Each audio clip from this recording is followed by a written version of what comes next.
Alrighty, we should be live now. Hopefully. Yeah, looks like it.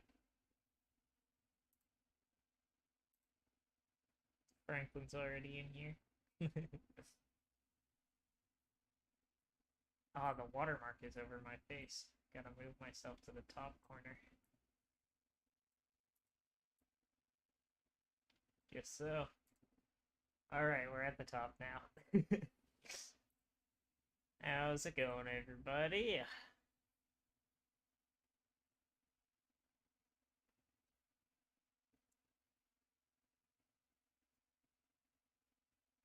Yeah, so we have no clue what we're gonna be doing today.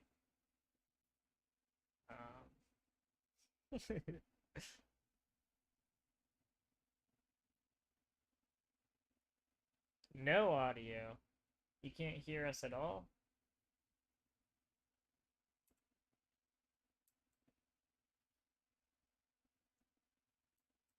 Nah, there's audio. It's just really quiet. Alright, well, let's see.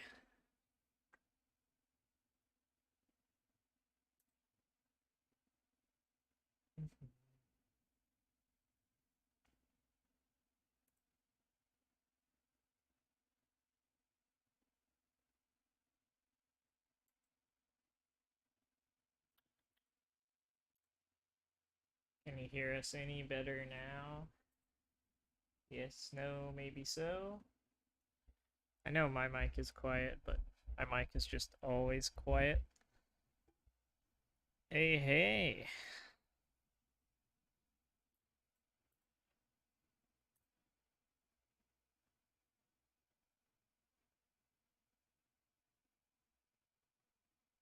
Hmm.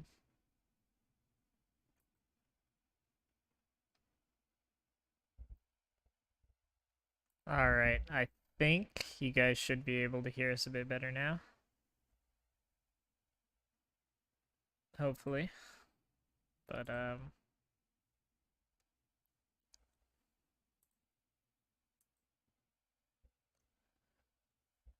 do you guys hear Chris at all?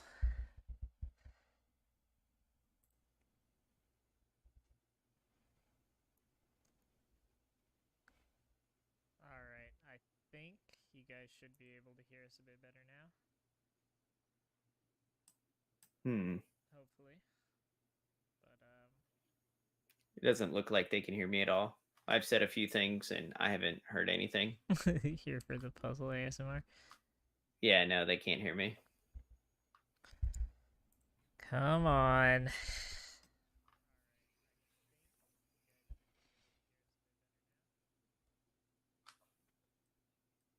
You can hear him now? Okay. So that was it. Alright. Well. Doesn't look like they can hear me at Yep, all. there we go. There's the audio. Alright. They can hear me now. Yep, technical difficulties um should be cleared now.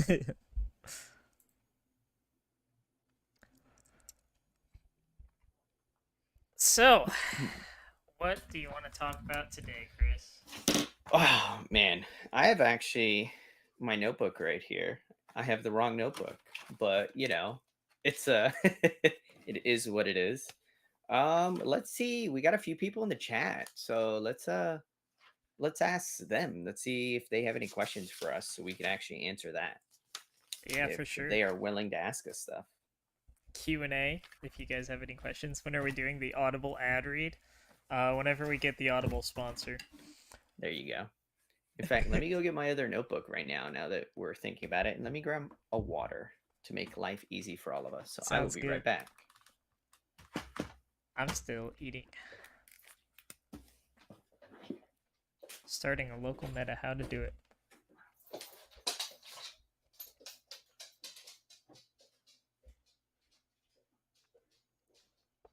So,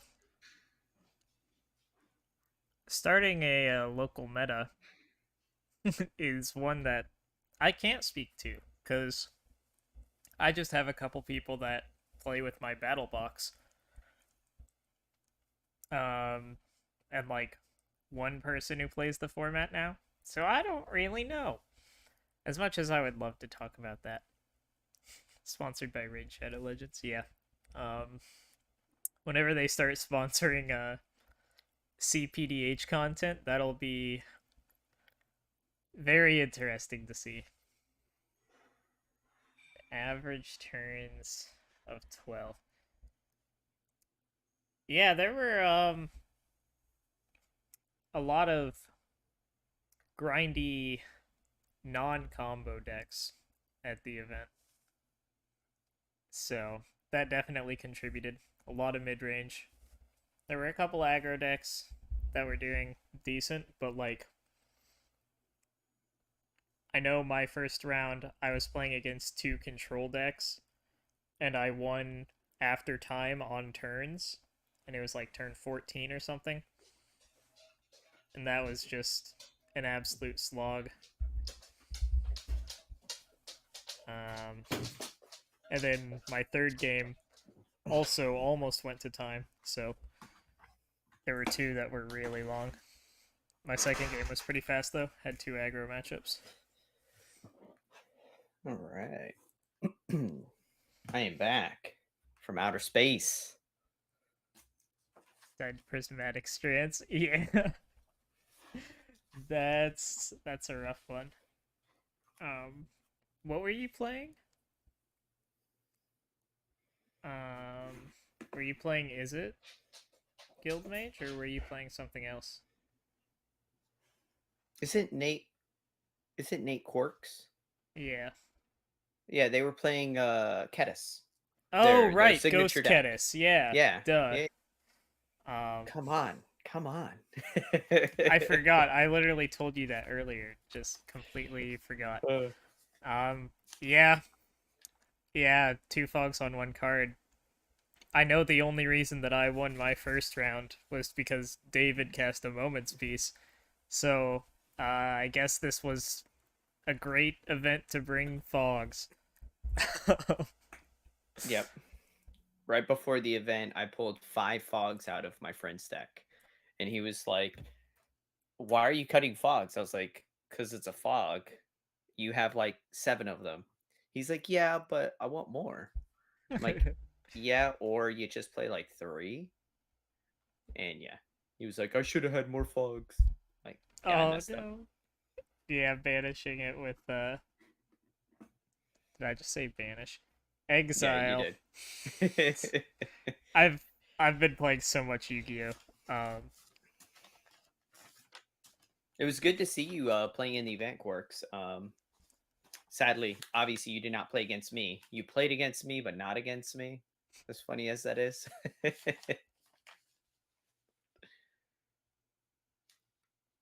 With their Oh Bloom no. Turbo would have been something.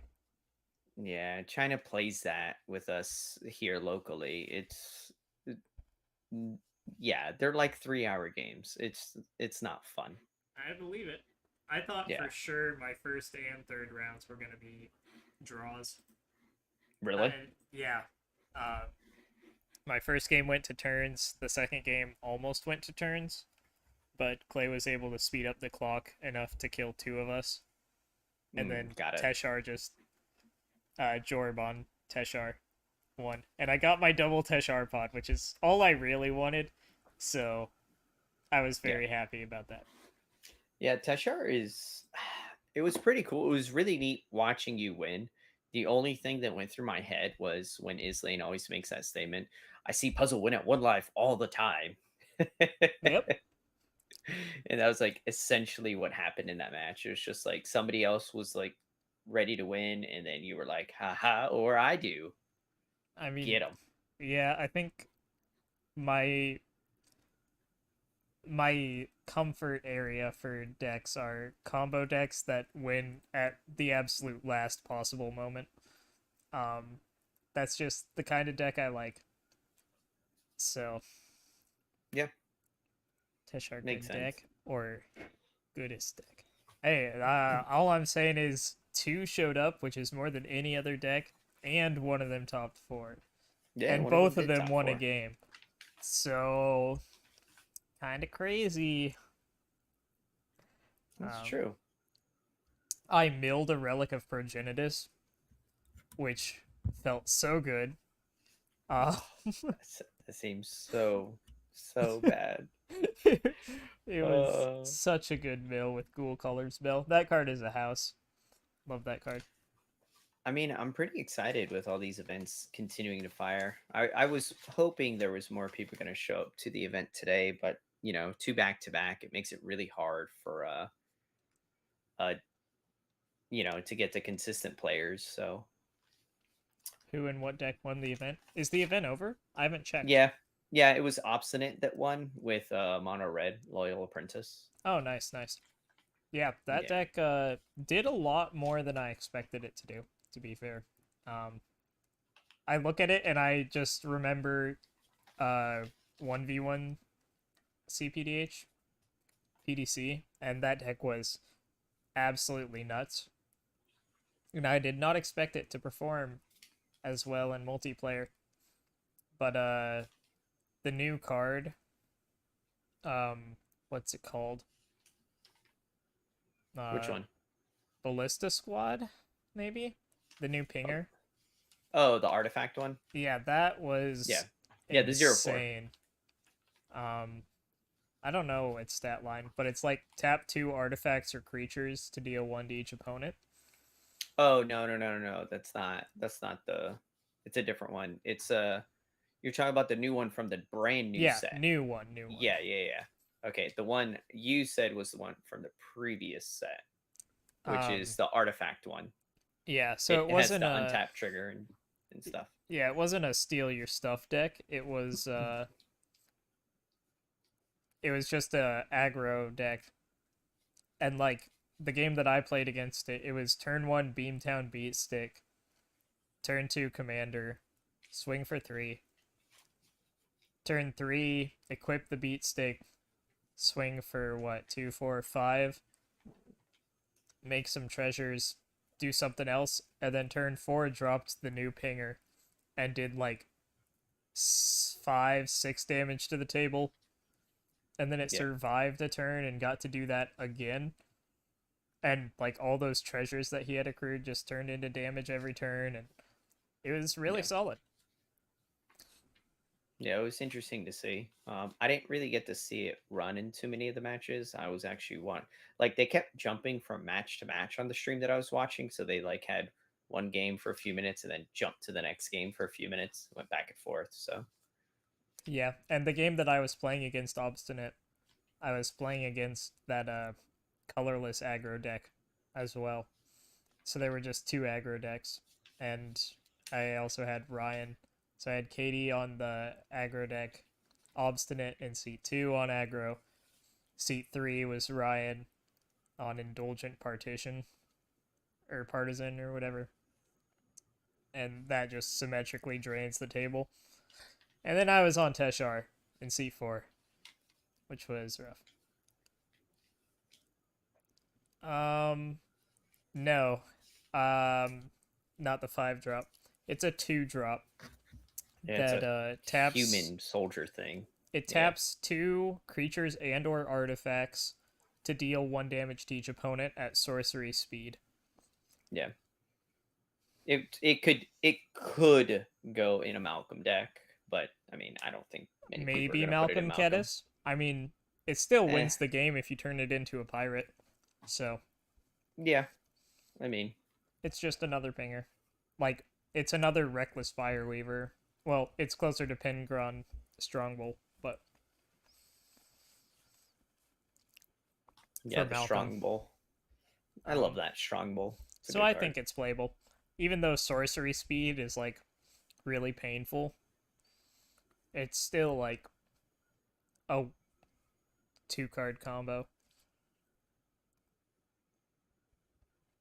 I mean, that's kind of fair. Yeah, I mean, yeah, it's like technically worse than Loyal's subordinate, but it's red instead of black, which is like substantially better, I would say. And, you know, it's also 2 mana, so you can always cast it on turn 2. That's true. So there's some ups and downs. Obviously, Larry is very strong too, but There was what was the I think it was two Abdel decks registered. And that was I did not play against Abdel, so I don't know. yeah, the first pod I watched was Abdel, Cardor, and the colorless deck. I don't remember the name of the commander. I don't It's know. the Um, it's the new one. yeah, I Yeah, I don't remember it the name. gives all of your artifact Afflict. creatures afflict 3 Correct. or colorless creatures. Either way, pretty much the Yeah. same thing. Abdel Sword Coast. Yeah. They were close to winning. They had almost no chance against who was it? It was David on Airness. They almost had no chance against Never David on cast the Airness. Abdel. Yeah, I mean, it's still a flicker deck, you know. I guess it doesn't need Abdel if it finds the Paragon Drake, right? So that's pretty funny. Which is very hard to do for the record. Oh, yeah. I've won very few times with the with the normal flicker lines that deck has, as weird as that is. I mean, Abdel's just so much easier because he just relies on having mana rocks, which are so much more like you have such a higher Plentiful. density and they're Yep. kind of better cards. So let's see. You guys got any questions for us, or I actually have a few topics we can actually hit if you guys are interested. So let's see. Let's see if you guys have anything for us, and then we'll wait a second. If not, we'll like jump into a couple topics. And you guys are welcome to ask us any topics you'd like for instance, anything. Just what decks we think are the best in the format, or honestly anything. So, Of course, Teshar almost went off. It's Teshar. It's the new best combo deck. oh my gosh. It's Oh better than my Gretchen. gosh. It's better than Abdel. Oh, It's you better heard than it here. Malcolm. You heard it here first. We're going to have to end it here and Teshar restart S the tier. video. S plus, bro. Remember, it's S plus plus. You're right. You're right. Two pluses. Two pluses. Teshar is so fun, but wow, is it so high maintenance? That's how I feel about Siverus. Who is it building? There's a few people building Malcolm and Togo, actually. Yeah, I it's don't one remember I've all. wanted to build for a long time, but never got around to actually doing. I just can't get my head around it. It's such a. I mean, you just give up card advantage or acceleration for removal. Like, I don't think it's that insane. Did you hear what you actually just said? You give up card advantage. Bro, you play Malcolm Kedis. You're playing the version that gives up card advantage. What are you talking about? Yes, You're but literally giving up card advantage. I'm also getting mana advantage. You have to pick Yeah, between the but they're two. getting removal. There's the third option. Slow Removal in the removal. commands. Very slow removal. I didn't And say it was great. so conditional. It's like, yeah, here's a rock to your 4/4. Hang on, let me make one more rock for your 4/4. Give Yeah, me a it's turn. I not got great, this. but I mean, if you want to play less removal in your deck, you can play Togo in the command zone instead. I don't think it's better than any of the others, but it's still Red Malcolm at the end of the day. So All right. So Dargo and Togo, they're eye to eye now, right? yeah, pretty much. Togo might be better than Dargo for Malcolm. All right. Dargo Togo, you heard it here first. New mono red deck of the format. That's what we're doing now. That's how we roll. Yeah, bro. Don't you sacrifice the rocks to throw them? Synergy. You No, ever you think about sacrifice the that? rocks for Dargo's fodder, bro. No, you Gosh. sacrifice the rock when you throw it, and it reduces Dargo's cost. Mono red Oh. menace. Boom. You're welcome. Maybe that's what we'll Ah. build today. Whoa, calm down, sir. I need you to calm down with that language. Oh, man. Yeah, Yeah, Teshar is very scary when Teshar is untargetable. That is very, very true. So let's see here. Let me grab this. Let me do this here.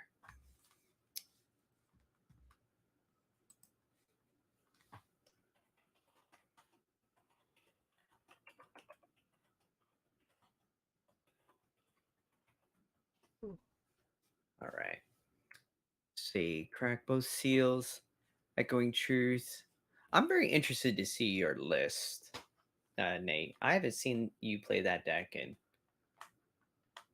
It's been a I hot minute. honest, yeah, a year solid. Like it's been a really long time.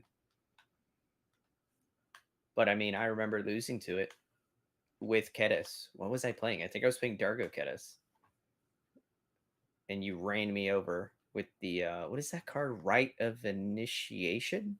Is it the one you discard to pump your dudes? The one from Odyssey? Rite of something.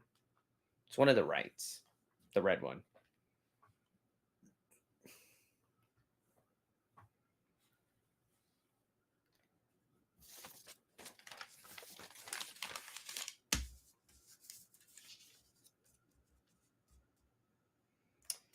All right, you guys. So let's do some subjects here. So I actually have a really good subjects to talk here, and yes, exactly that one.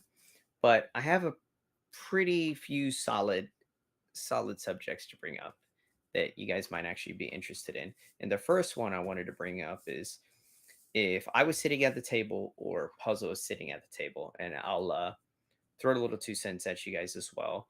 I'm going to be making a video about this, but what do you think are like some of the scariest decks of the format, Puzzle? Like you're going to sit down at the table and you sit down and you look across and you're like, okay, this deck's here.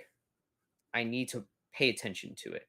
Doesn't matter the player, doesn't matter any of that. You just see this deck and you're like, okay, I it's mean, here. it depends on what I'm playing, obviously. Um, I think that is a very large factor. But Yeah, I agreed. mean, obviously, I still think Gretchen, Malcolm, Red, Abdel. Honestly, I'm not actually that afraid of sitting down from Abdel. Um, I think Abdel isn't It's slow. horrendously scary to Well, it's sit down slow. against. Yeah, it's So like if I it, have if time. exactly, like it's not even a hot take anymore. I think the community has finally seen, and I was harping about it for a long time that everyone thought that Abdel was disgustingly fast, but realistically, Abdel is slow as dirt. Like it takes so much time to set up, and it involves so many cards that it's kind of slow. I'm kind of worried about actually worried more about the black one when I sit down than I am at the blue one. Because the blue one is more like self-contained, where the black one is like, okay, you're gonna mess with my hand, you're gonna mess with my board state, you're gonna mess with my creatures. Like, leave me alone. Stay over there with yourself. Like, I don't you know know if what I I'd mean? say I'm afraid of Abdel with black, more so just annoyed. Um, Concerned is the because word a I use. lot of the Concerned. time I see him go, all right, everybody discard four. And then we just lose to someone else because we all discarded our interaction. And those games suck. I hate those games Yeah. so much. Um, but that's So we how it got a is, you know? Um, agreed. We got a good one here. We have Lane Loreweaver. I actually do worry about Lane Loreweaver when I play against them because everything's right there in the command zone. So it's like I unlike Gretchen, which is this is going to be a weird one. I don't always mulligan to a removal spell because I'm like, well, if they have the Lane and Tapper, they might draw it 1 or 2 turns. They might have to counter spells. But laying low reaver, you're like, okay, they're gonna curve that out because almost every player I've played against curves that out. So it's like need to get a bolt. You know what I mean? I'm yeah, not sure how your experiences are with it, but like the thing about Weavers is that it is just right there. They have a one card combo. Yep. So you really do have to respect it. Like, you're not allowed to pray Ignore that it. they don't have it. Yeah. And Half of it's right there. yeah, like you have to respect Weaver, so that's definitely a good call. Yep. What do you think about Tatiova? Uh, I. Obviously, I mean 3 mana Tatiova. Oh yeah. Okay. Ben Thickture and Tatiova. Honestly, as horrible as this is gonna make me sound, I very rarely, in fact, I'll just say it outright. I don't respect that deck at all if it's sitting at the table. It has like three ways to interrupt the combo. So it's just like if someone has like an honored heirloom, you can interrupt the combo. Like there's just so many cards that just mess with it by accident. Like at least with Abdel, if they go to combo off, if they have a second flicker, they could win on top of the graveyard hate, and then it's fine. But like Tatiova has to like have like a crop rotation or like some other card to continue to do the trigger loop, and yeah, it's I don't know, not I'm not very afraid of Tatiova. The that's another interesting one. You brought up cards that accidentally hit it and mentioned Relic. No one Mhm. plays Relic in tournament. I do. I see it very, very rarely. I do not see it very It's fair. much. I don't think many people play it. Yeah, I don't disagree. Um, I've been seeing more Spellbomb, the Nihil Spellbomb. I've been Yeah, seeing more of lately. yeah. The black decks tend to play Grave Hate because they get more value out of it. Yep, Um, but yeah, it. I don't see that many non-black decks playing Grave Hate, which is probably it's a mistake, but I it I don't really think it's a depends. mistake these days because if you look at how much like all the decks now in the format are dependent on their graveyard, like white decks have like late to dinner, like return triumphant, recommission. Black decks have dread return and all these cards. Like blue has all the like treasure cruise and they like to bring cards back with archaeomancers. Green even has revive the Shire now and like all these recursion spells as well. So like I think all the colors just benefit from using their graveyard now to where we kind of just ignore our own graveyard hate. Is just horrible to Yeah, say. it's kind of awkward to play Relic because we are starting to get to the point where most decks use their graveyard in some way. So Yep. people don't want to risk blowing up their own graves.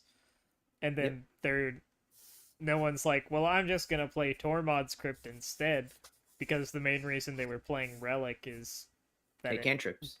Yeah. cantrips exactly. So, It's funny. I played a game. This was a while back now, but it's when not Return Triumph, Recommission came out, and I was playing against what was the deck? I don't remember the deck, but they had a Relic of Progenitus, and it was in play, and they killed Gut, and I put Gut in the graveyard, and I had Return Triumphant in hand, and I was like, haha, or not Return Triumphant, Recommission, and I was like, I'm gonna bring Gut back, and then they ate Gut with the relic. They just popped it to pop it because they needed to draw a card, and I just lost the game. I never got to 5 mana, and I was just like, oh, I just lost to a relic, and it was such an awkward game because I was so dependent on the recommission. no way you just said Vessel of Endless Rest is the middle ground. Oh Okay. my Yeah, gosh. maybe for exactly Abdel. Um, Yeah, that's a good point. Prismatic Strains is also like yep. sauce. Like the card's insane. Moments Yep. piece. Like, Yep. There's so many cards now. Pulse and Marasa. Like we have so much redundancy to bring cards back from the graveyard now. It's ridiculous. but yeah, people should play Relic. I agree. I think it's very good. But yeah, a lot of decks actually care about their graveyard now, which makes it kind of awkward for some decks to run it. Like, I can run it in Gretchen. I have, I've brought it every now and then, but I don't always bring it because Gretchen.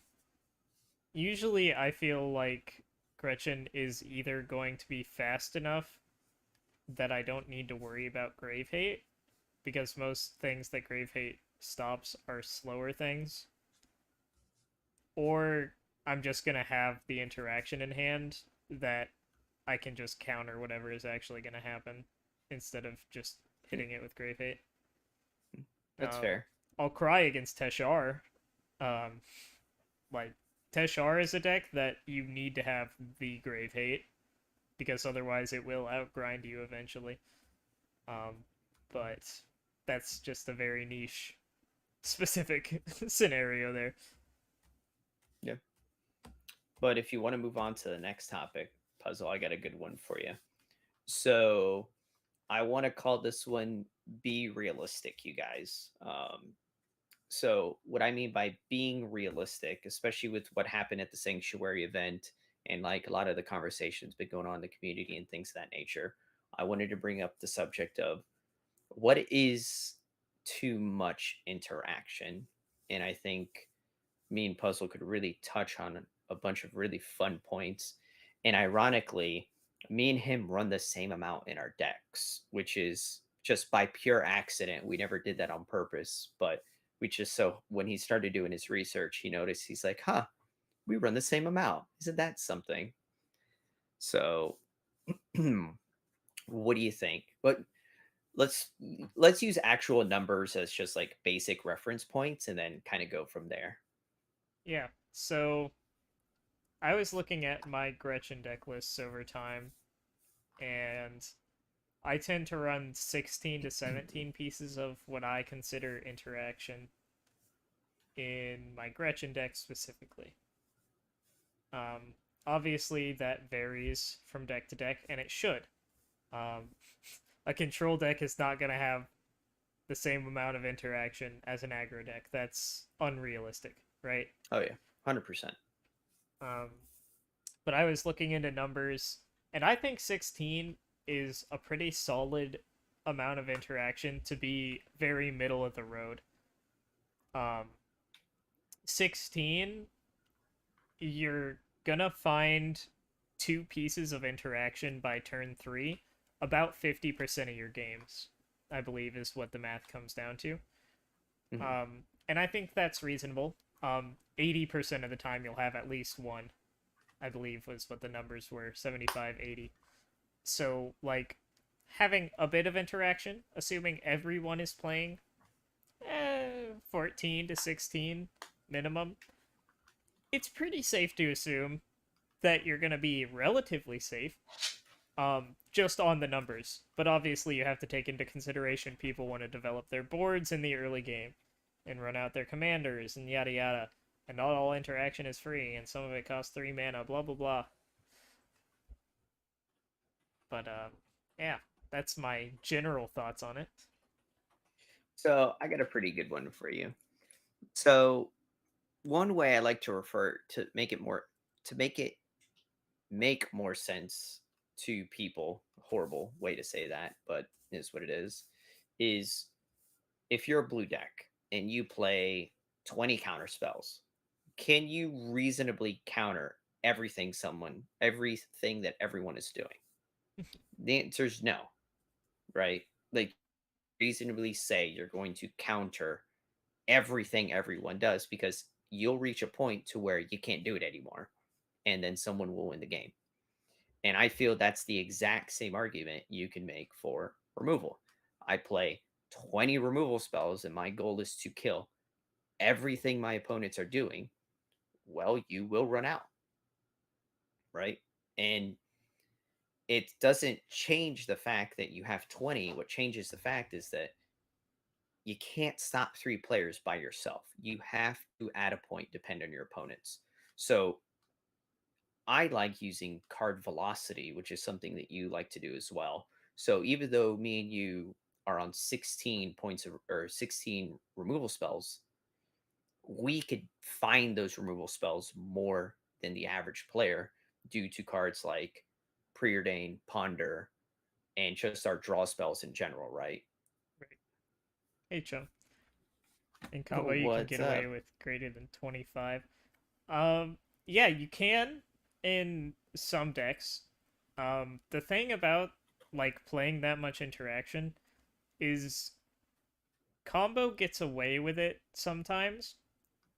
Okay, this is kind of derailing into another topic here a little bit, but like I think it's kind of counterintuitive as to who gets to play more interaction between combo and non-combo. Because combo has to dedicate X cards in their deck to their combo, right? Correct. But the thing is that whenever you're doing that, you know for a fact that if you're able to resolve your combo, you win the game. That's how it works. So you don't have to necessarily dedicate other cards in your deck to winning the game. Whereas if you're playing a non combo deck, you actually have to dedicate more slots in your deck to winning the game than the combo deck does because you're not guaranteed to win the game whenever you resolve your Mirkwood Bats Yep. or any of those things, right? So you have to actually go out of your way to make sure that you can still win the game. Yep. I agree with that. And yeah, that's my explanation of why combo, I think, gets to run more interaction than non combo, actually. But Yeah, I like Thunderous's comment here. Like flexible interaction is truly the way you need to do it, right? Like there's a lot of interaction that we could play that is very situational, right? There's a lot of players that I've had conversations with that make the statement, my pyroblast is interaction. And I'm like, sure. What do you do when you look at a Dargo? You just go, cool, I lose the game, right? And if people think that situation doesn't exist, I will definitely tell you I lost in the finals against my daughter. Me and David both looked at a Dargo with our counter spells and just was like, cool, bro, we're dead and we just lost. So there, just because you're playing a counterspell doesn't truly make it removal. So you have to have the give and take, right? So can a lightning bolt take out a Dargo? No. Do we consider lightning bolt a removal spell? Yes. So you have to be able to have removal spells that can actually do more than one thing. Like I consider lightning bolt actual like face removal. Like in the last tournament, I was able to dome a player in the head when they tried to kill me, and then we moved on with our lives, and it let me win the game. So there's so many cards that you have to have like the modality with to be able to use them properly, if that kind of makes sense. yeah, I mean, card quality in our format is objectively lower than other formats, right? Like, Yeah. we're our card pool is much smaller and it's inherently a weaker card. So, one of the big ways that we can make up for that is having cards that fill multiple roles, therein improving our card quality, right? And exactly Yep. like blink spells or bounce spells are so good because, and that's part of the reason blue is just such a good color at common because counterspell still hits everything. Um, into the Royal, Echoing Truth bounces anything except for a land. Doesn't care about the color, doesn't care about the toughness, doesn't care about the mana value, anything. Um, so it's just really good at doing a bit of everything. Whereas some of the other colors, like green's fight spells, it's questionable if you're gonna get any value out of it, and if it's actually gonna hurt you. If you'll get 2 for 1 in response, I always sorcery speed versus instant speed, you know? I always find those to be a trap, bro. Like those spells always like make me want to chew my fingernails off. I'm just sitting like, do I cast this? Do I cast this? Like And to be they're fair, so we're getting rough. more bite spells, which is good for green, so that you're not just gonna get completely blown out by even like a pump spell or something. Yep. Um, Agreed. but you still risk, your creature just getting removed, and then you did absolutely nothing, which sucks. But bite spells are a step up at least. Agreed. Um so I don't know. I don't think anyone could ever make a true objection of saying like 15 is the number we should be playing, right? Yeah, I think it obviously it yeah, varies. it varies for all decks, but there should be kind of like a line that you have to draw in the sand at a point to where you're like, okay, what is enough at this point?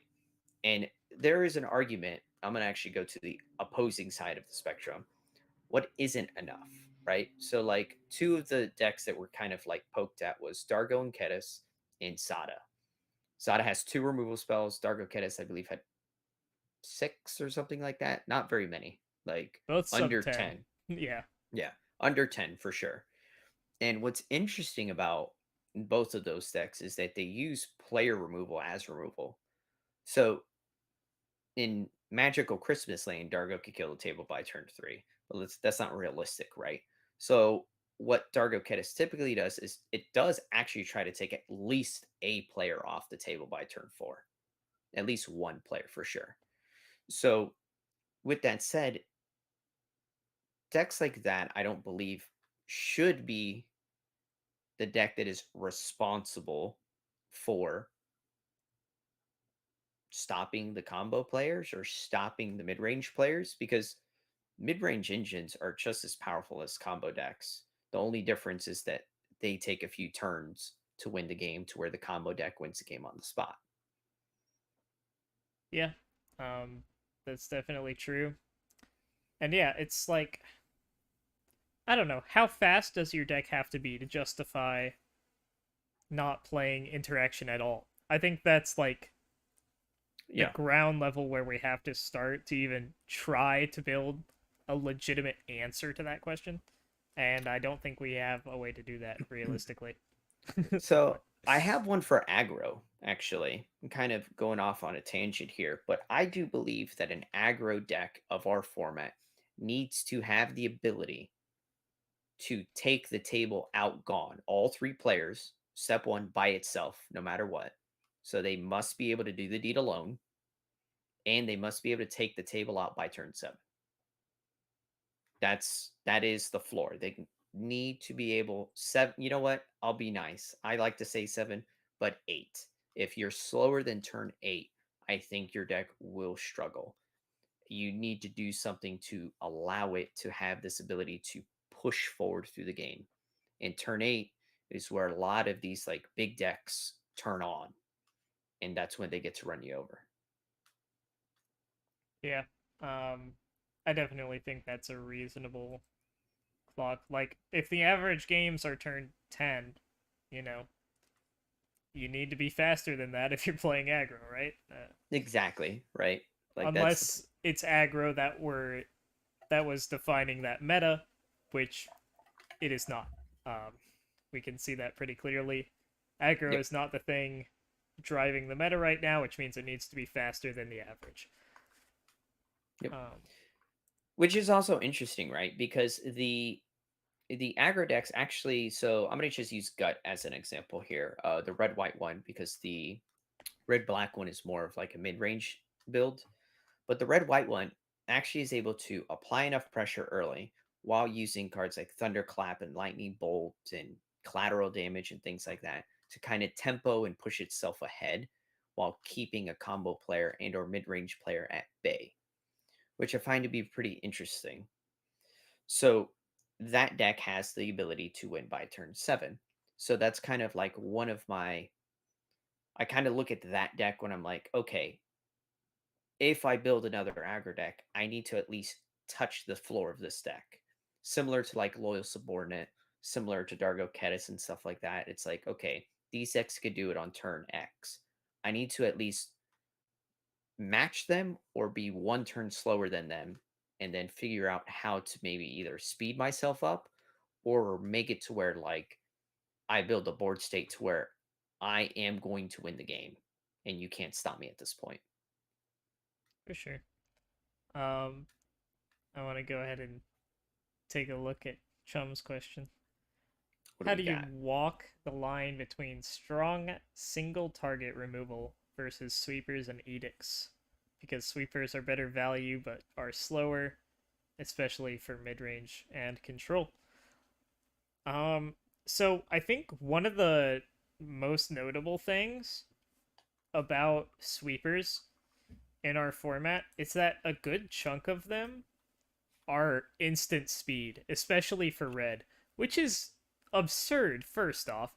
Um, but looking at that, I kind of think of sweepers as weak single target removal more often than not whenever I'm playing them.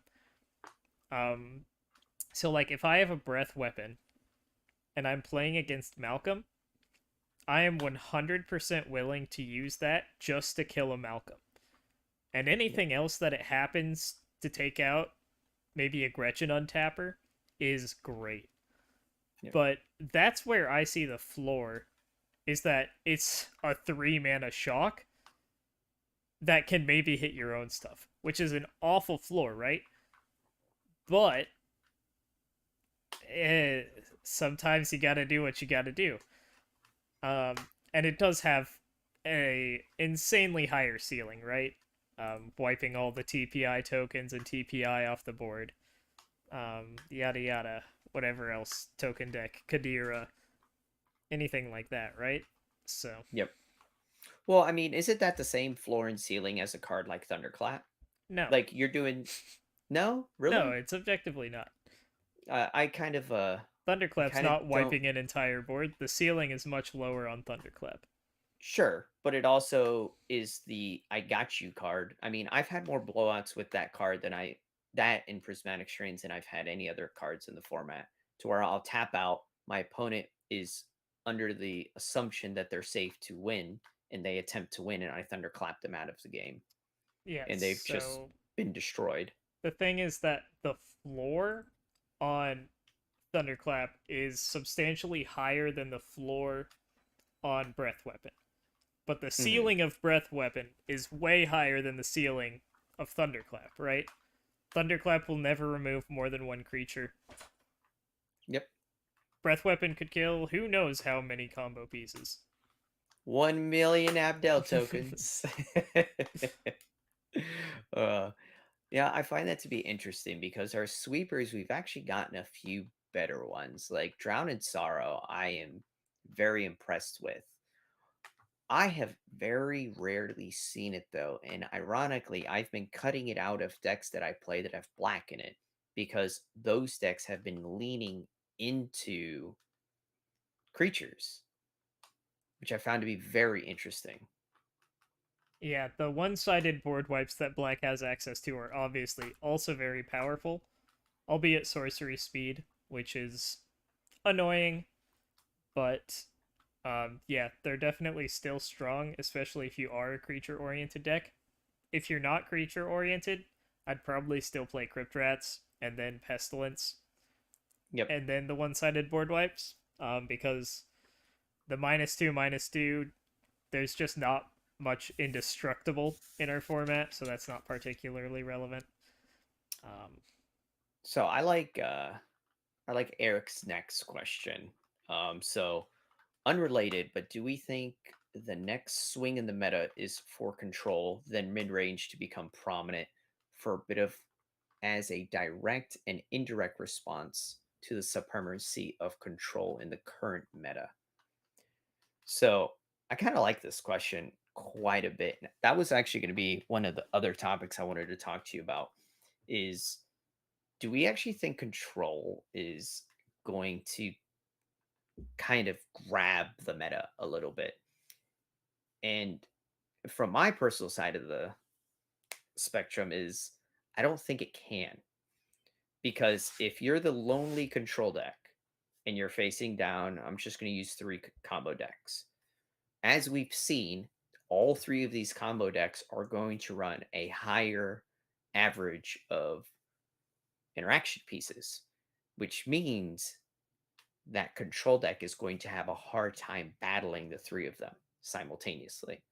Now, obviously, that's different if it's, one control, one aggro, in the dynamic changes.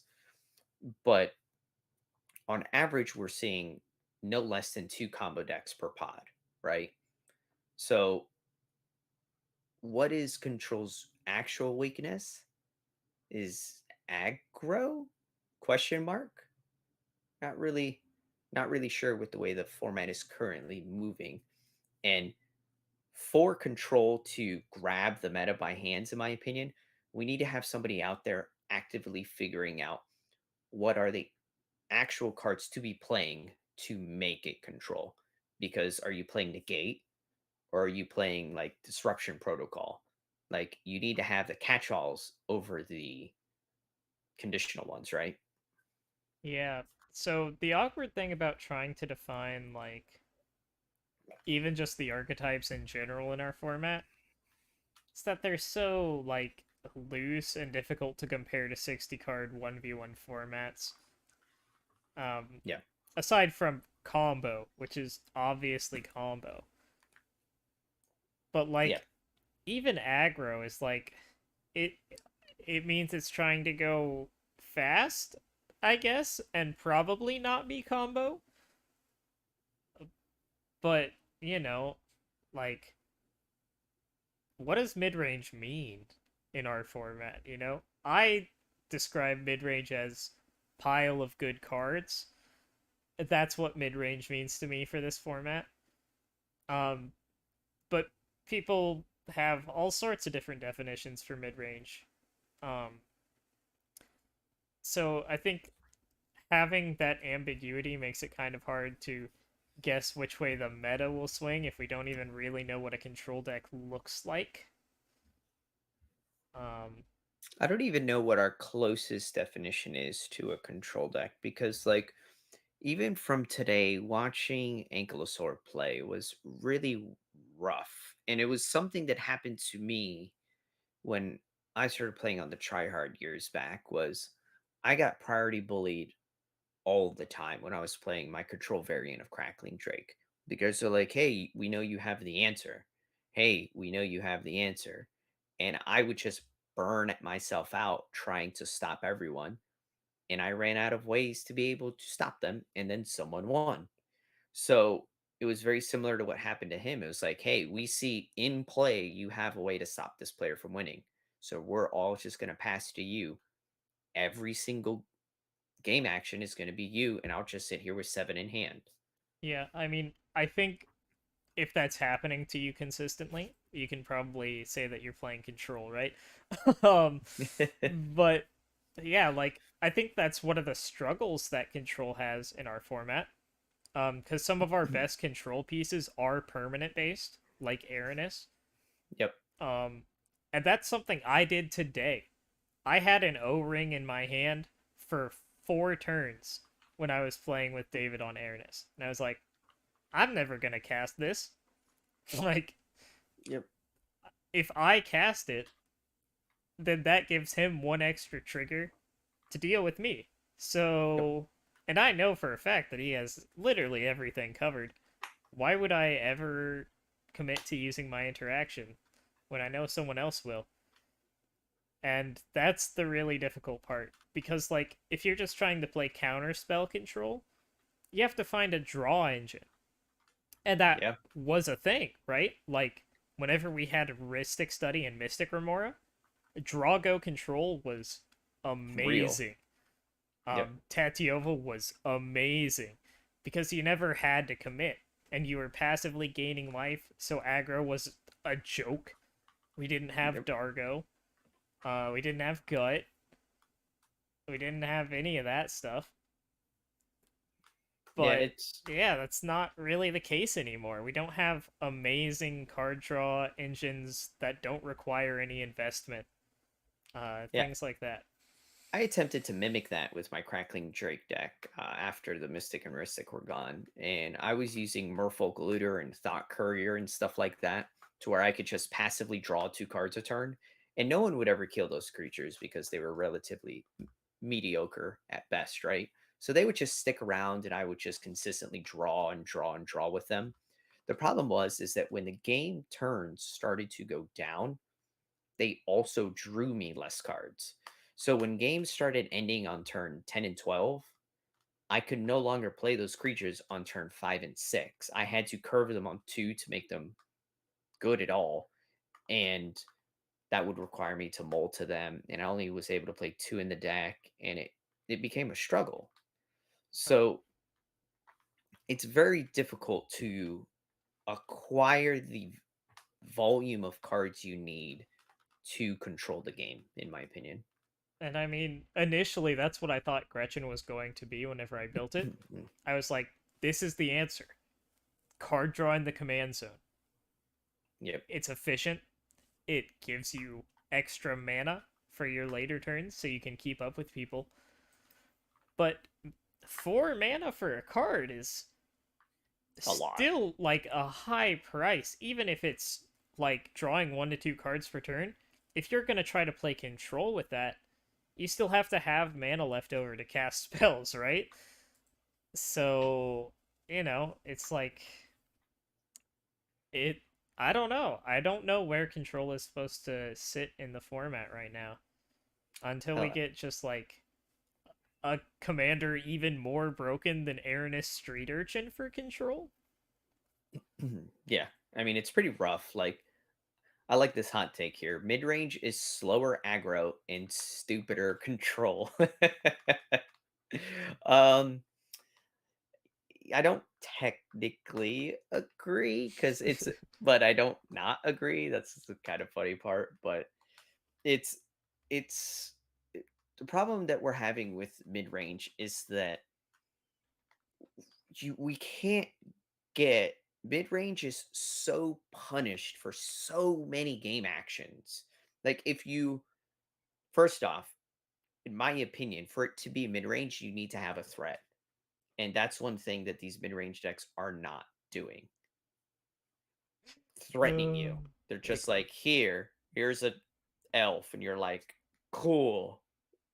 I could just gut shot that, bro. Like, what is this, right? So what's very interesting about certain mid-range decks, and I'm just going to use Sivirus as an example because it's pretty well defined now in the meta as a whole, right? Last night I was actually playing a game with it, and I think this is a perfect example of what mid-range could or should be.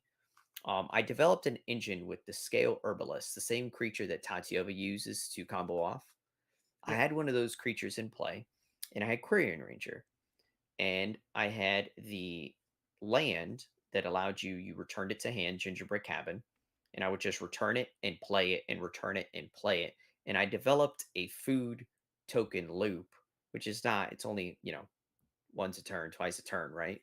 But I was able to continue to put it back in play to stabilize my life total, which is on the surface doesn't sound very impressive, right?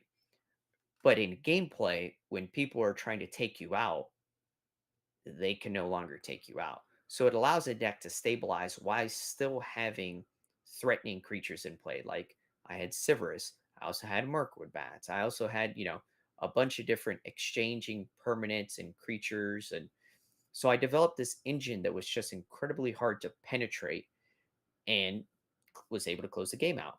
Was it inherently slow? It was incredibly slow. And I think that's one of the overall problems is that we need to also be efficient at playing these because of the amount of triggers that I had to do. It was like, trigger this. All right, you pick one, you pick one, you pick one. All right, return, untap, trigger this. You pick one, you pick one. And then I just had to continue to move around. And those styles of decks are really slow. Like, there's no nice way to put it. Also, hey Tim. Like I said, there's no established right way for play patterns for mid range, and I think that's part of the issue. I think mid range and control, we need to find some sort of low to zero investment advantage engine, right? Like, Yep. so that we can make sure that we get to keep our mana up for interaction and still progress towards an actual win. Because I think that's the thing that mid range and control are struggling with the most right now. It's Like, closing the game. we just have to find a way to do both, right? Like, Yep. I don't know. Because, like, combo gets to just drive for the combo, be that tutoring card draw, just deploying their pieces early, and they Yep. they hold up 2, 3 mana for 1 or 2 pieces of interaction slash protection, and they call it a day. Yep. Aggro is just driving it home, Yep. like maybe a couple free spells, and then like that forces these slower decks to interact, and then they don't have any way to come back from being forced to interact, right? Yep. Unless Correct. everyone else just burns out. Yeah, I like Thunderous's statement here. It's another mid range is slow aggro, but it needs to be committed to win, and I definitely agree with that. And it really does come down to what you need to draw, right? Like that's part of the problem too, because you could run into just like a pocket of lands instead of any action, and then you lost. To where some of these combo decks, and I'll just use Gretchen, can power through that pocket of lands, even if it's like two or three, right? You just put them in play and you could just build upon those to where maybe the mid range deck can't do that. But we have to apparently repeat everything as well. So, See you later, Eric. Let's see what else we got here. Consider playing on curve a play pattern. Yeah, that is kind of like the mid-range game plan, right? Just play my stuff on curve. The problem is that they also want and need to play interaction.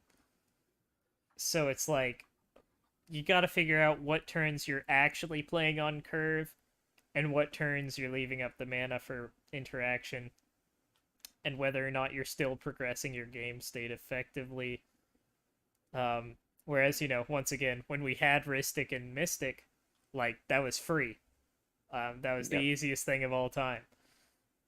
But obviously, way too powerful for our format. I am not advocating, unless. Um, I'm not no, saying no, we should no. get Mystic and Ristic back. Could you imagine how busted like Malcolm would be with a Mystic or Ristic? Yeah, I Oh mean, my I think most of gosh, the best decks are already blue, anyways. I think jeez. blue is already one of, if not the best color. We don't need that too. Um, but yeah, like something to that effect is kind of what we need, right? Like just some kind of passive value engine. Yeah, and I think that's why. So for instance, I Ah, actually enjoy these two as a comparison. I think Sivirus and Satyr Enchanter actually are doing the same thing. As weird as it is, Sivirus is doing a draw engine by filling its yard and passively making you drain life, and then Satyr is just playing enchantments to net cards. And they're kind of doing the same aspect, but they do rely on the rest of the table, which I find to be very interesting. yeah, I Yeah. mean, I think that's a good point out there. Like the mid-range decks that we have seen do well are the decks that have that passive engine while they're advancing their game plan somewhere else. Even like if you wanted to play Yep. mid-range TPI, like your interaction is passively granting you advantage and Yep. mana reduction on all of your affinity and convoke. Um, so like those are the kinds of mid-range decks that I see succeeding. Yep. Yeah, half and half, half defense and half advance and half defense. I do definitely agree with that. There's definitely a world to where we need to be able to do pivot into both sides. And I think that kind of shows you which decks are kind of like a bit more superior in their own rights due to the fact that they have plans to pivot and they have abilities to pivot into certain game plans and away from certain game plans. So it's yeah, it's very hard to find these engines because one thing I've noticed, and I think you'll agree with me on this one, Puzzle, is that if you don't play a commander that can do this for you, and let's just use Amber. I think Amber Grizzle Mall is a perfect example of this, right? To where we need to have something stronger in the command zone to be able to propel us to move in a forward direction. Yeah, exactly what Clay is saying. Like we don't really have it at common. Maybe we Yeah, do, and we just haven't looked hard enough. But at that point, it probably turns more into a combo thing, which is another issue. Oh, did my camera freeze again? This thing is having a fun day. yeah, it's having a field day with you. No, yeah, I definitely agree because like that's why I have such trouble looking at some of these mid-range piles that I see. And I look at the commander and I'm just like, this is so lackluster. And we need to depend on our commander. And this is not helping you establish anything at all. So, Here we go. all right, you are back. I'm back. Try this again. All gas, no brakes. Yeah, I don't know if that's the mid-range definition there. But yeah, guess when it comes down to interaction, that's how it loops back to what I said before, interaction that doubles as synergy. Yes, synergy is probably the most important part of our format. Yep. And I Agreed. think that's another awkward thing about mid-range is that by my definition of mid-range, I said it's a pile of good stuff, right? Like it's just good cards. And that's what one of my first decks of the format was, Sadraxis Spectre. It was just a pile of all the best Grixis cards. And I was like, this deck is awesome. And it was at the time, I but like the caveat. like it was a very specific meta at that time. But like nowadays the decks are so much more powerful and more synergistic that just removing combo pieces doesn't win you the game. Like that's literally how I was winning games. I was just my deck was chock full of removal and interaction. I had a commander that forced people to discard cards, and it was evasive, and it would 2 for 1, so no one wanted to kill it, and I just slap a cranial plating or something on it and punch people. And that worked because everyone was just playing combo. But now that the meta has evolved to more than just combo, that kind of game plan doesn't work anymore. Because how are you gonna just hard control a board of 3/3s? Like, Yeah. you can't just wipe it, Yep. except for like a couple cards. You're not gonna want to bolt it. It's just a 3/3. Like, I don't know. It's a tough spot. Yeah, it's really interesting. Like that. So here's my hot take for you guys. I don't believe there's such thing as a pile of good cards anymore. I don't think that's even like a valid statement. I know a lot of people won't agree with that, but every time I hear, "Oh, this is a pile of good cards," it's almost always referencing blue and black. And I don't think you could say that at all. Like, what are your thoughts on that before I keep going, Um, Puzzle? my camera decided to do its thing again. That's very nice. Thank you very much. My camera is having a great day today. No, you look Um, good, so. well, I mean, I think piles of good cards exist. I just don't think it works. Oh, we Ah, lost your voice now. oh dear lord. Oh lordy. Voice is gone. Oh, we can hear you now. Oh, what is going on? There goes the camera again. Okay, well, um, Come this back to us, this has Puzzle. been nice, but I'll just keep talking for a Oh, bit, you and moved to then Australia. I'll This figure makes something so out. much sense. This makes so much sense. I think piles of good cards exist. I I just don't think they uh, work. Like, are you gonna say a pile of bounce spells and kill spells and tutors for your combo piece are bad cards? No. yeah, they No. are Those are together. all good cards. It's a pile of Ah, good cards. It's just exactly that. It's a pile. It's not a deck, you know? yep, It doesn't do the thing. yep. I agree. Like that's the problem. It's the synergistic aspect that we have. Yeah, I mean, Clay, you said it exactly right. Synergy is king. You're not going to be able to stand up to these decks with your pile of good cards because they don't work with each other. It's you can't outvalue me without having a more solid and synergistic game plan with your good card pile. And I think that's already been demonstrated time and time again, right? I mean, Ghost Tormod was considered one of the strongest decks of all time. And where is it now? Yeah, I mean, part of that is probably time constraints and stuff in tournament, but like, I haven't seen that deck in casual play in a year. Um, I've played it. It's yeah, it's okay. Not a hot take because I've played it. Maybe I just suck at playing the deck, but I played it. I got the deck almost all foiled out, and I never. I think I won one out of like 20 games with it, maybe 30 games. Just I could not win a game with the deck. I was like, let me tutor. And they're like, oh, is that a removal spell? And I was like facing down like stuff. Like, oh yeah, you're just gonna kill me now, right? And they did. So yeah, Aranus is kind of a funny example because, like, what does it use as fodder, right? Bodies, like creatures, which are automatically, no matter how bad of a win condition a creature is by default some kind of win condition, right? It's yep. consistent damage every turn represented on the board.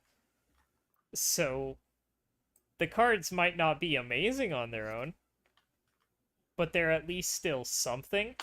And then when Aranus comes down, it's just one mana murder on everything. But that's a Which, deck that once again that revolves around synergy, right? Like yeah, it's exactly. creating this like dynamic where it just tries to pull you into its web of doom. And but what like we said already though, we have that same problem where all of your permanents are right there and everybody could see it. So it's very easy to bully a deck like that. And I mean, you said it yourself, right? You did it earlier today.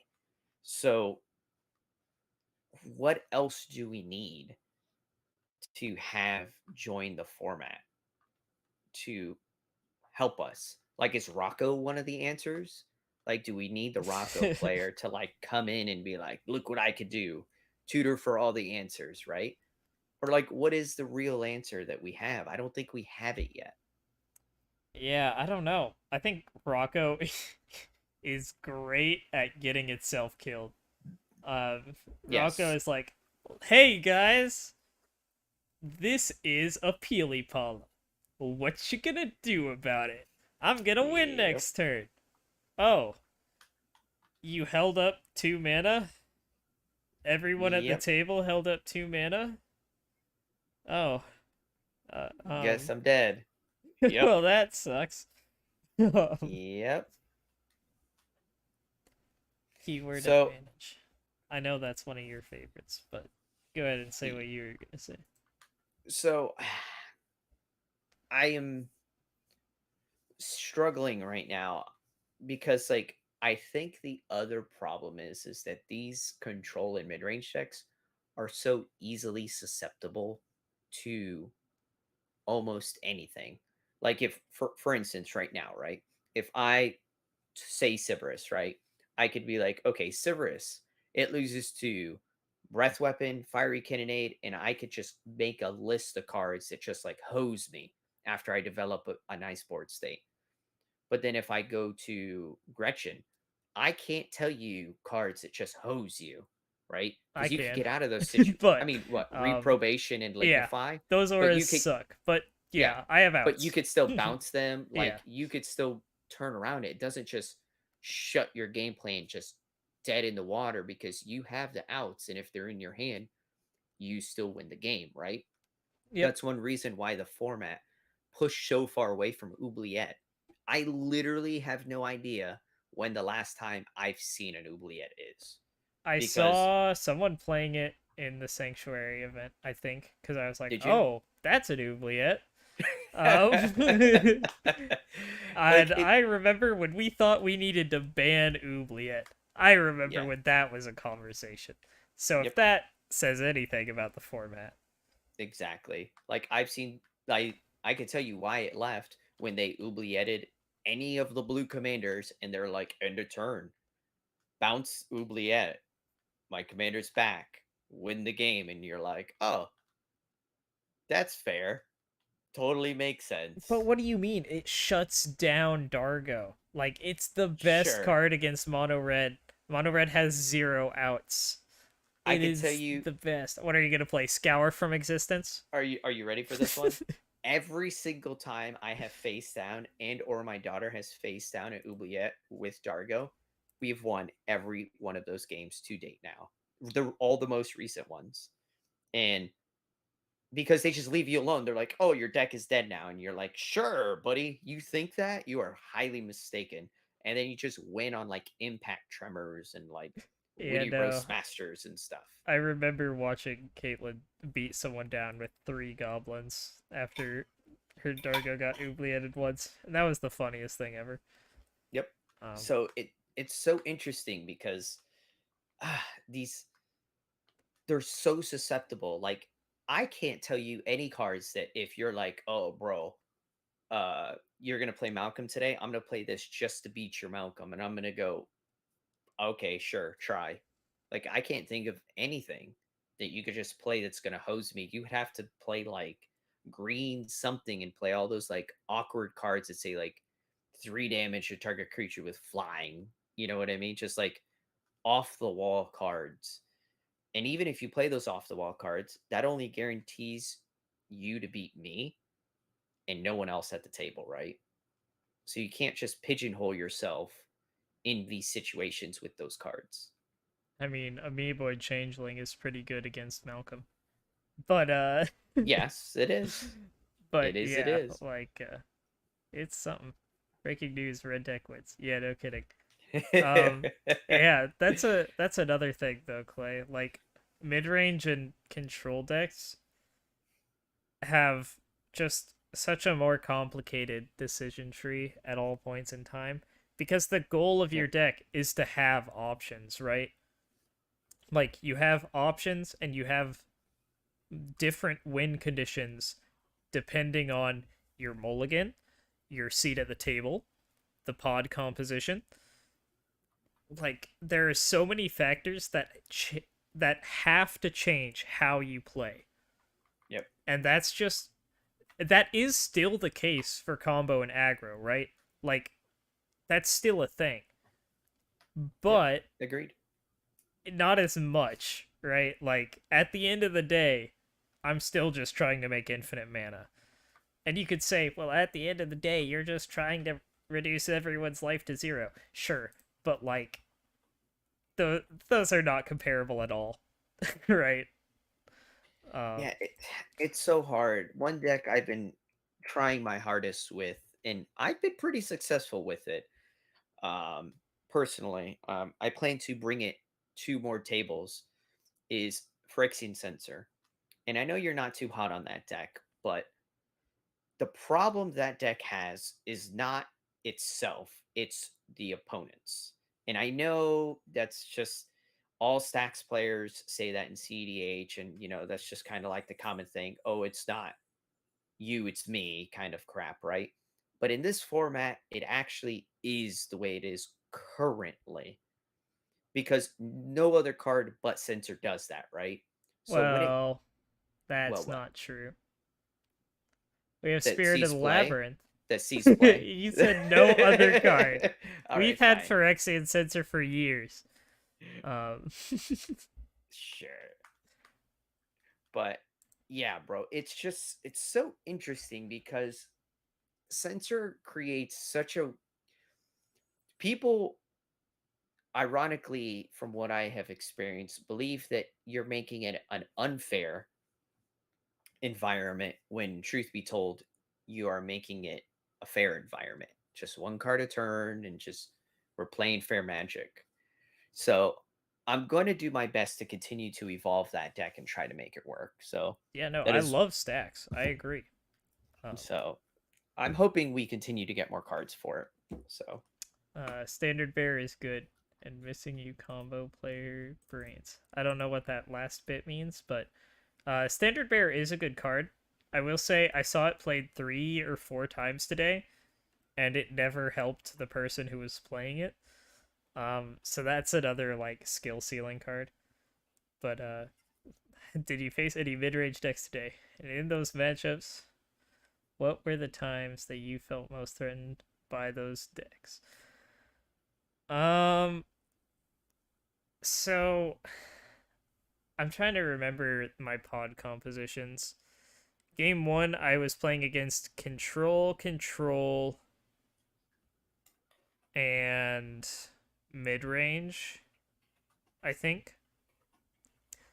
And I was way too worried about the control decks to even bother being afraid of the mid range deck because, like, they're not my problem. I have to work around the control pieces. Yep. And obviously, this is coming from the perspective of a dedicated combo player. Um, Game two, I played against two aggro decks in a mid range deck. Didn't care about the mid range deck. Um, I'm not trying to be a jerk, but it it takes a lot for me to be concerned with a mid range deck in the format right now. To be honest, um, I think trying to play both sides of fast and slow and just have everything, it weakens decks. Honestly, right now is the way that I see it. It's an interesting take. It weakens decks. I Like, I like. feel like they'd be stronger if they just committed to being aggressive or controlling. So here's my hot take for you guys, and I don't believe this is a hot take, but I know someone's gonna think that, so I'm just starting out by saying it. I don't know what the problem is with exchanging resources. I don't. I That's something I've seen a struggle with overall in the community. It's like I attack someone, they're like, "Well, why would you do that? I don't want to block it, but now you're making me do these things." I'm like, "You don't have to block, or you do block?" Like I'm kind of confused. So you there's this weird like struggle of just blocking in combat. And for someone who doesn't really like the combat stat puzzle, what do you think of that? I mean, yeah, like I hate combat. I think combat's boring. The main reason I like combo, I think, at least the reason I got into combo was because I saw it as an alternate win condition, and I love alternate win conditions. Hmm. Um, so I just don't like combat. But you have to be willing to trade. Block. Clay, how many rats did I block today? Um, a good amount, I think. I was Yeah. blocking all day today. And Teshar is a little special because Teshar wants creatures to die. But like Dargo, I will block with Gretchen all day. All day. Every day. I mean, we've gone on record saying that this is one of the ways that you deal with this deck is by blocking. Yeah, and trading creatures, a 1-1 for a 1-1, that's removal. Like, Yes, that's do it. Do you it. got your value, especially if it's like a flicker creature that Yep. came into play, got its value, and then it's trading into a 4-1 gut skeleton. Like, Yep. sounds pretty okay to me. Yep. It's I card like it. advantage for both players. Like, it's an investment.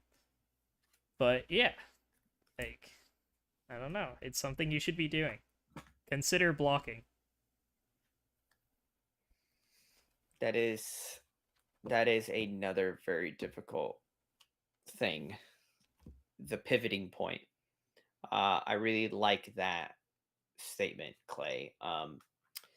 The problem that I've seen as well is that a lot of players, including myself, I'm not trying to single anybody out, is knowing when to try to round that corner. And you do fall into like this comfort zone where you're just sitting back and being like, look at the resources I've built, look at what I have. Okay, as long as this wall stands strong, I got this. And then when somebody tries to punch through it, you're like, oh no, I might come crumbling down. Like, oh no. So it's the pivot point for these decks, I believe, really, really needs to start to be learned, I believe. That's the easiest way I could say it. Yeah, I mean, I don't know. It's tough to know. Like, I think, like I said an hour ago or whatever, like, I like to play combo decks that win on the last possible turn. And Yep. that's like the thing about combo is that your pivot point is whenever you go for the win. Yep. And you can recognize that on the last possible turn and still pivot and just go for the win. You don't get that luxury when you're playing a non-combo deck. You have to know when you have to actually start going in and trying to end the game. Because if you miss that window, it can be too late just immediately. And you just get punished for it for like the next 3 or 4 turns, and people just leave you alive to be removal sandbag. Like, I don't know.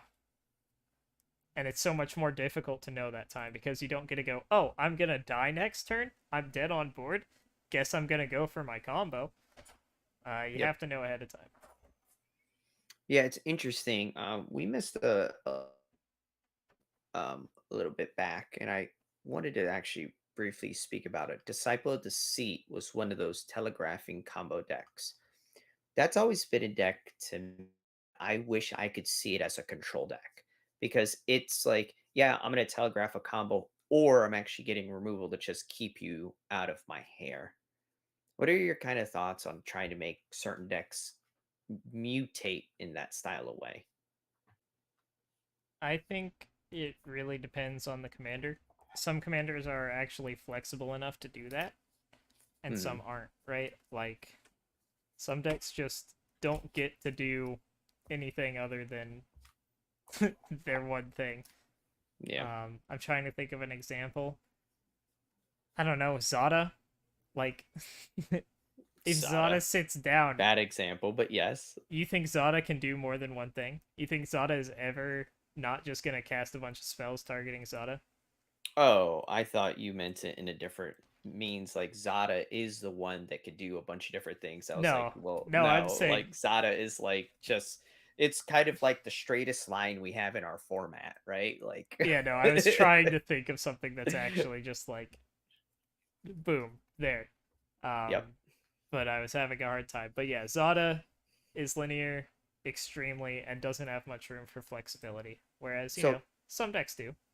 so here's one for you. And I tried this myself and I don't think I failed at the time I got it to work, but I don't think it's currently viable, but I believe it could be. Is Dargo X.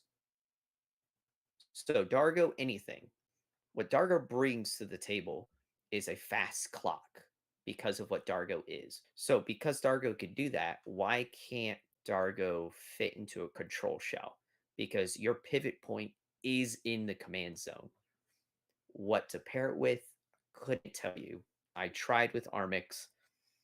I think Armix is not too hot right now, but I feel like some of these commanders could really pivot and move around and become something else. Dargo Horse. Yeah, play Is It Tempo.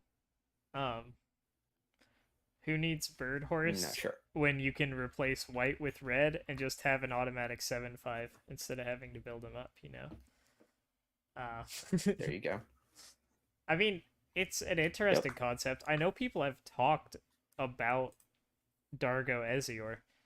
I don't know if anyone ever built it, but I'm not too impressed with Dargo S here. I've seen it a bit, but it's how about this one? I'm not too impressed with Esior.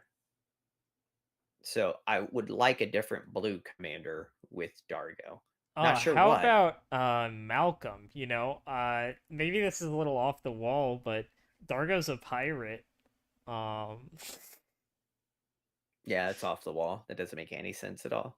I don't even know what a Malcolm is. Like, talk uh, about that new 2 mana blue flyer? yeah, That and one? then you get to play combo and have a combat win condition.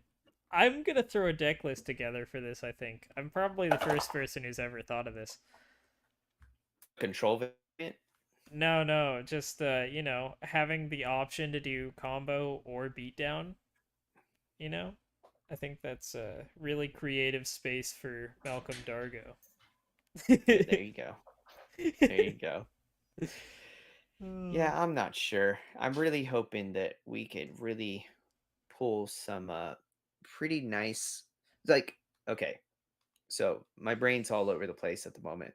But like something that I've noticed, like a lot of these mid-range decks are struggling to do the deed because they need to be able to cast. They either go from not being able to cast multiple spells to wanting to be able to cast multiple spells. And pretty much what I mean by that is they'll kind of bank on their cards, and then it gets to this point to where they need to handle a situation all at once. But the way that the format has developed was in old days it was like one for one. Now it's like I'm gonna do the thing and they're like stop you, but it's no longer stop you with one spell. It's like, well, no, I protect it.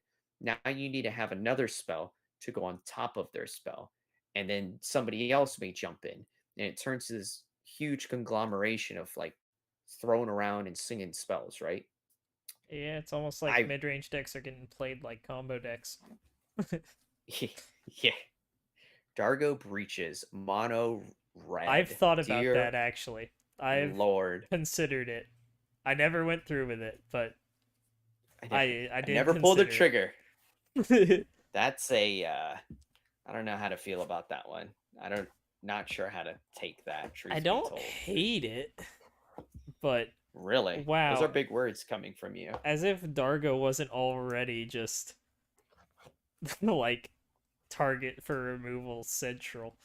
Um, let's go ahead and turn him into a Ragavan. Um,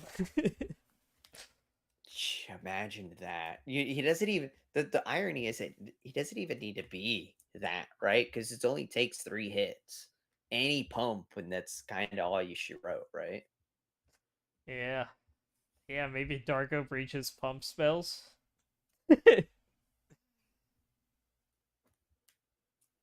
It's I mean, unfortunate that the card draw, the impulse draw is on damage and not attack, because otherwise you could actually like maybe do that. Um, so here's my hot take, my ending hot take, because we're gonna wrap it up here in a couple minutes, you guys. I think Sir Conrad is going to be one of the most perfect mid-range decks of the format.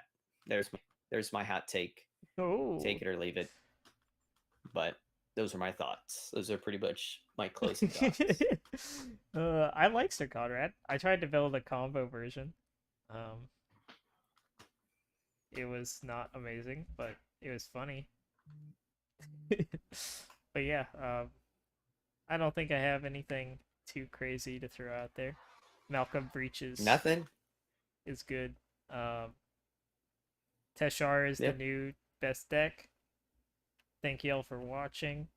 Um, so yeah, you good to sign out? I'm good to go, man. I appreciate you guys for watching. So thank you so much. Yeah, thanks for watching. Be sure to subscribe down below if you haven't already. Leave a like on the stream. Comment any thoughts that you didn't put in chat today. And we'll see y'all next time.